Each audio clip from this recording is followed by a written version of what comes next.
Hello everyone, welcome back to my channel aspirants UPSC IAS. तो मैं आज आपको 11 अप्रैल 2022 के द हिंदू का एनालिसिस देने वाली हूं। तो चलिए देखते हैं आज के द हिंदू में आपको क्या क्या पढ़ना है। फर्स्ट पेज पे ये है Shahbaz nominated for PM post. ठीक है, तो पाकिस्तान के जो अपोजिशन लीडर है शहबाज शरीफ, उनको नॉमिनेट किया है उन्होंने पोस्ट ऑफ प्राइम मिनिस्टर के लिए। ठीक है, और जो इमरान खान की पार्टी है तहरीक इंसाफ, वो लोग प्रोटेस्ट कर रहे हैं इसके खिलाफ। ठीक है, ये वाला आपको बस इतना ही इसमें देखने लायक थी, और चीज़ें जो दी हुई हैं अगर आपको पढ़नी है तो वो भी रफली पढ़ लीजिएगा। आगे देखते हैं। इसके बाद ये देख लीजिए, Modi Biden to hold virtual summit today. ठीक है, अब इसमें देखिए कि प्राइम मिनिस्टर नरेंद्र मोदी और यूएस प्रेसिडेंट जो बाइडन है वो वर्चुअल मीटिंग करने वाले हैं। 2+2 foreign and defence minstrel meeting होगी ये। ठीक है, मंडे यानी कि आज के दिन होनी है। ठीक है, और उसमें ये लोग रिसेंट डेवलपमेंट साउथ एशिया और इंडो पैसिफिक रीजन को लेके बात करेंगे। जो ग्लोबल इशू चल रहा है, म्यूचुअल इंटरेस्ट को लेके बात करेंगे, एक दूसरे के इंटरेस्ट को लेके। ठीक है, तो इसकी जानकारी मिनिस्ट्री ऑफ एक्सटर्नल अफेयर ने दी है, ऐसा कहा है उन्होंने। आगे देखते हैं क्या इंपॉर्टेंट और क्या पढ़ना है आपको। इसके बाद आपको ये पढ़ना है Orissa losing leopard to poaching. ठीक है, इसमें क्या बता रहे हैं कि वाइल्ड लाइफ एक्टिविस्ट ने ये बोला है कि ले emphasis on improving conviction rate. ठीक है, लियोपार्ड को लेके ये बात की जा रही है इसमें। उड़ीसा स्पेशल टास्क फोर्स जो है एसटीएफ और फॉरेस्ट डिपार्टमेंट ने, ठीक है, एक साथ मिलके सीज किया है 45 लियोपार्ड जो कि पास 2 ईयर से वो लियोपार्ड हाइट थे, उनको खोजा। ठीक है, और ये इंडिकेट करता है 5% स्टेट लियोपार्ड पॉपुलेशन को। ठीक है, जो ऑलरेडी पोस्ड किए जा चुके हैं, तो उससे रिलेटेड है ये, लियोपार्ड से रिलेटेड है ये न्यूज़। आगे देखते हैं। इसके बाद ये वाला देखना है, Bangalore join global network of silk city. ठीक है, अब बेंगलोर जो है वो ज्वाइन करेगी ग्लोबल नेटवर्क जो है सिल्क सिटी का उसमें। ठीक है, इसमें ये होप भी किया जा रहा है कि मुर्शिदाबाद जो है वो ज्वाइन करेगी एलीट क्लब। ठीक है, ऐसा फ्रेंच टेक्सटाइल आर्टिस्ट ने बताया। ठीक है, और बेंगलुरु जो है वो फर्स्ट इंडियन सिटी होगी जो global network of silk city में शामिल होगी। ठीक है, celebrated French textile artist Isabelle Moline Seth, उन्होंने कोलकाता में बताया है, एक्सप्रेस किया है कि होप है ऐसा कि नेक्स्ट फ्यू ईयर्स में वेस्ट बंगाल का जो मुर्शिदाबाद डिस्ट्रिक्ट है वो भी एक इसमें शामिल किया जाएगा, जो कि प्रोड्यूस फाइन सिल्क के मामले में उसको जाना जाता है। ओवर द पास्ट 300 सालों से वो प्रोड्यूस कर रहा है फाइन सिल्क। ठीक है, ऐसी उम्मीद है कि वो भी ज्वाइन कर सकता है सिल्क सिटी नेटवर्क को। तो इसमें ये बताया गया है। आगे देखते हैं। इसके बाद एडिटोरियल वाले पेज पे आ जाइए। इसमें आपको एक ये पढ़ना है, बिलेटेड पाइवोट। ठीक है, इसमें आरबीआई से रिलेटेड क्या है दिया है कि RBI will not be able to promote sustainable development, कि वो एबल नहीं है आरबीआई कि वो प्रमोट कर सके सस्टेनेबल ग्रोथ को। ठीक है, इससे रिलेटेड है, इसको पढ़ना है। फिर इसके बाद ये पढ़ना है India's role in disordered world. ठीक है, इंडिया का रोल क्या है डिसऑर्डर्ड वर्ल्ड में, उसको पढ़ लेना है आपको। इसके बाद ये वाला पढ़िए आप एडिटोरियल में, getting serious about supporting the care economy. ठीक है, इसमें केयर इकोनॉमी से रिलेटेड है। ठीक है, इसको भी रफली आप पढ़ लीजिए। फिर इसके बाद लैंग्वेज नो बार। ठीक है, state speaking language other than Hindi should be free to use English as link language. अब ये कहा जा रहा है कि जो स्टेट है जो हिंदी नहीं बोलते हैं, ठीक है, वो लोग इंग्लिश को as a link language use कर सकते हैं। यूनियन होम मिनिस्टर जो है अमित शाह जी ने स्टेटमेंट दिया था कि हिंदी को लैंग्वेज ऑफ कम्युनिकेशन बनाया जाए पीपल्स के लिए, जो ठीक है नॉन हिंदी स्पीकिंग एरिया जो स्टेट है वो अभी क्या है कि उनके लिए तो अननेसेसरी हो जाएगा क्योंकि उनको हिंदी नहीं आती है, तो उसके लिए एक लिंक लैंग्वेज इंग्लिश को रखा गया है। ठीक है, ये वाला आपको पढ़ लेना है। आगे देखते हैं। अब ये है why the regulation of sanctions matter. ठीक है, कि रेगुलेशन जो सैंक्शंस का है वो क्यों ज़रूरी है। ठीक है, क्यों मैटर करता है। तो sanction not only lead to economic harm but also be a legal consequences for the sanctioning state. तो ऐसा बता रहे हैं इस आर्टिकल में कि जो सैंक्शंस होता है वो केवल इकोनॉमिक हार्म नहीं होता बल्कि लीगल कॉन्सिक्वेंसेज भी होते हैं इसके। ठीक है, जो सैंक्शन जिस स्टेट पे लगता है। अब इसमें क्या है कि रीसेंट रिकवरी जो सीरीज़ दिखाई दे रही, यूक्रेन और के टाउन जो बूचा है, और fear of the new eastern offensive है, वेस्टर्न सैंक्शंस जो लगाए गए हैं रशिया पे।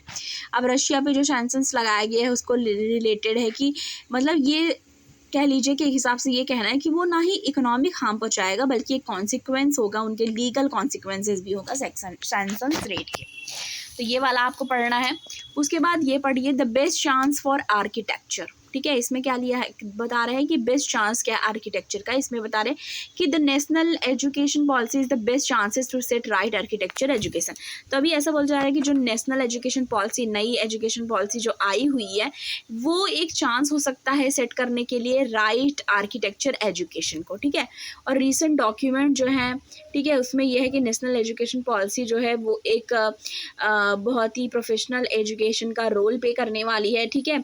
और इसमें बहुत सारी रेडिकल चीज़ें और एक्टिविटीज़ पे ज़्यादा फोकस किया गया है, ठीक है। लैंग्वेज पे भी फोकस किया गया है, ठीक है। अब इसमें ये देखिए कि first a summary of issue facing architectural education, ठीक है। While design and engineer are 4 year undergraduate program, architecture is 5 year programme.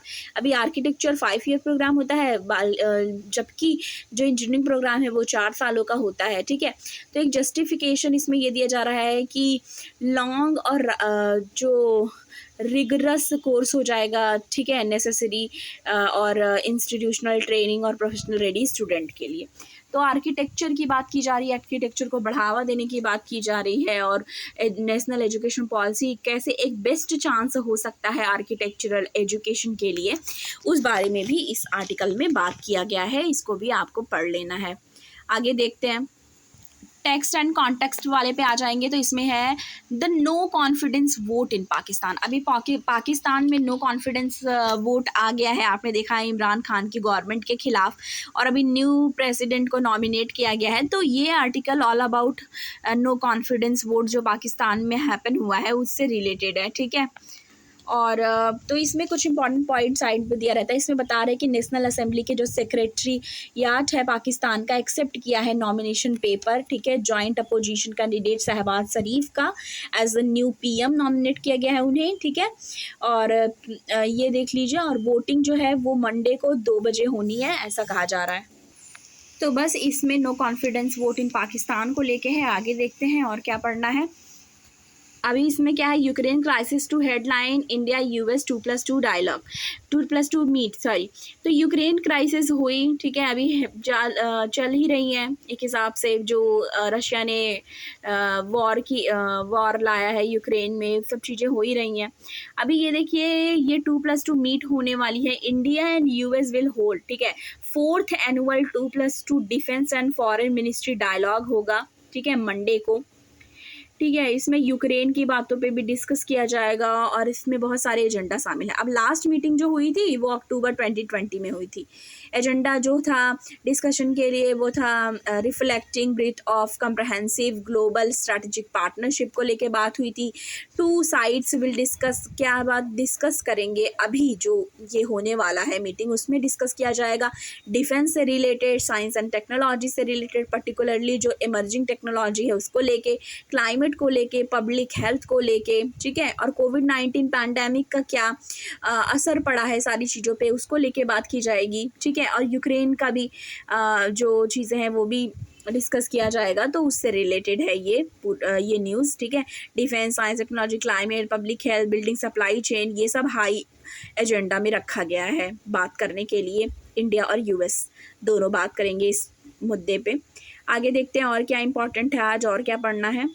अब इसमें ये देखिए, इसमें है Bengal coast faces most erosion. तो ये बताया जा रहा है कि जो बंगाल का कोस्ट है वो सबसे ज़्यादा इरोजन फेस कर रहा है, ठीक है। इसमें बता रहे हैं कि अबाउट 34% इंडिया की जो कोस्ट लाइन है वो under varying degree of threat है, ठीक है। थ्रेट इसी पे है 34% इंडियन कोस्ट लाइन पे, ठीक है। अब इसमें क्या है, मिनिस्ट्री ऑफ अर्थ साइंस जो है उन्होंने रिस्पांस किया है, ठीक है, क्वेश्चन का, कि इन्फॉर्म किया है लोकसभा को इसी वीक कि कोस्ट लाइन जो है इंडियन मेनलैंड की 34% जो है वो डिग्री ऑफ इरोजन पे चली गई है, ठीक है।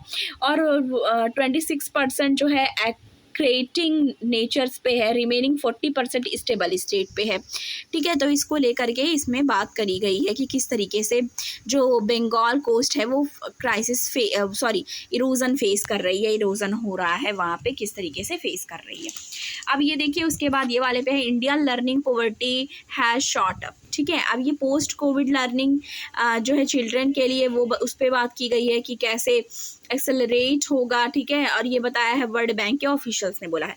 तो वर्ल्ड बैंक के ग्लोबल डायरेक्टर जो है एजुकेशन के, जैमिस सवेद्रा, उन्होंने बोला है कि इंडिया लास्ट वीक जो union education minister Dharmendra Pradhan है, उनसे डिस्कस किया गया है कि कैसे जो लर्निंग है वो उसका बहुत लॉस हुआ है चिल्ड्रंस का कोविड-19 पैंडेमिक की वजह से, ठीक है। इम्पैक्ट हुआ है स्कूल क्लोज़र पे, ठीक है। और कैसे एक रीअसेसमेंट ऑफ लर्निंग लेवल जो है इसकी ज़रूरत है रीओपन करने के लिए, ठीक है। और ये 2 साल के बाद स्कूल्स खुल रहे हैं, तो किस तरीके से कनेक्ट बिठाना है, किस तरीके से सारी चीज़ों को डील करना है, उससे रिलेटेड इसमें कहा गया है।